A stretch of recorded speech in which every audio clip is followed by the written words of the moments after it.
Hi guys, welcome to Classic TV Facts and Trivia. Appreciate you being here. Today's video is on Jackie Coogan. You're going to remember him as Uncle Fester in the Addams Family.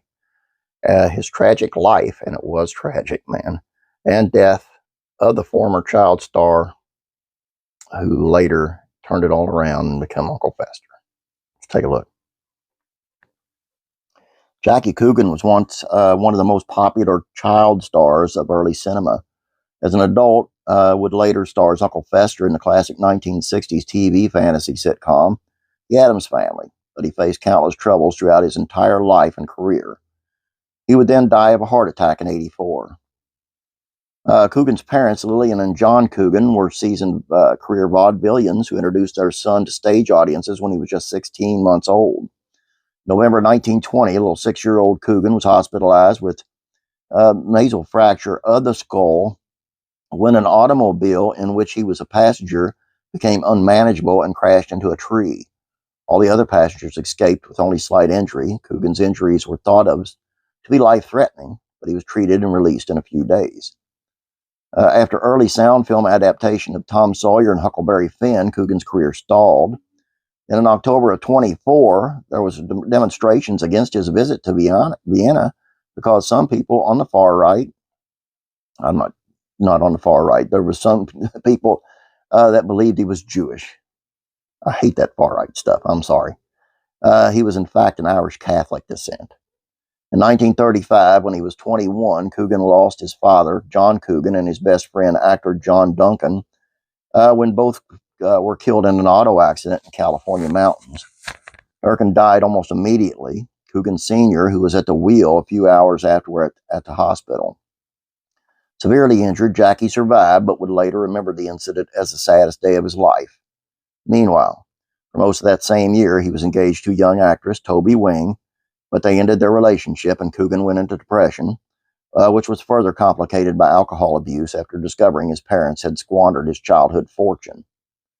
Although Jackie Coogan eventually reconciled with his parents after a lengthy involved lawsuit, he never fully recovered emotionally from the experience, and his advice to future child stars was stay away from mothers. Then in 1937, he was sued by former Thalia Foster when she and Lila Lee were injured in an automobile accident while touring with the big musical band that Coogan was leading. January of '38, the California State Industrial Accident Board eventually found that the company Consolidated Radio Artists was responsible and that Coogan, who, like Foster, was an employee of Consolidated, was not liable for the incident. Due to all the ensuing attention that resulted from Coogan's lawsuit, the so-called Coogan's Law, also known as Coogan Act, was passed in California in '39. This new act law began to provide a means of protecting the money made by child actors by placing 15% of their earnings into court-administered trust funds. Jackie Coogan began losing his hair at a very early age. Later jokingly said that he had already lost some hair before one of the most famous movies, The Kid, starring Charlie Chaplin, was released in '21. In the '50s, he began making several TV appearances, and by the '60s, he would star in two very different sitcoms. McKeever and the Colonel, in which he portrayed Sergeant Barnes, was in the military school from '62 to '63, and The Addams Family, in which he played Uncle Fester from '64 to '66.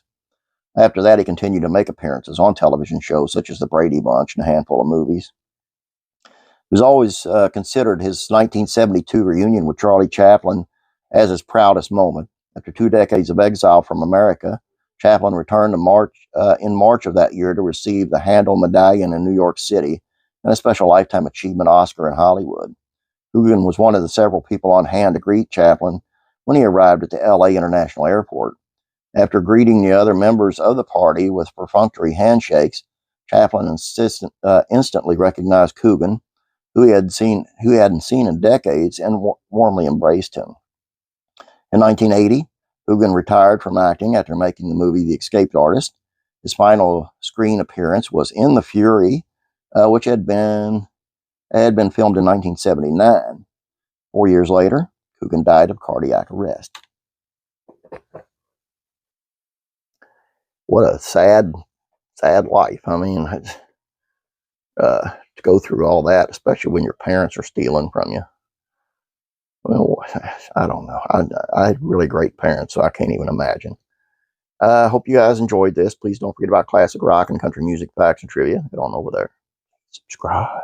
Thank you. Have a great day. God bless. We're praying for you.